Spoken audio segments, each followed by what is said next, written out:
journey is quite tiresome, and the day a snake is caught in a forest range becomes hectic for the forest officials.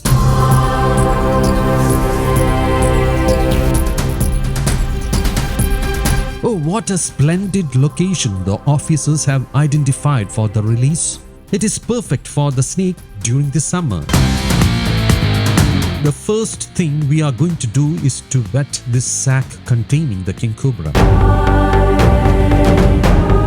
Now we are going to release it into the stream.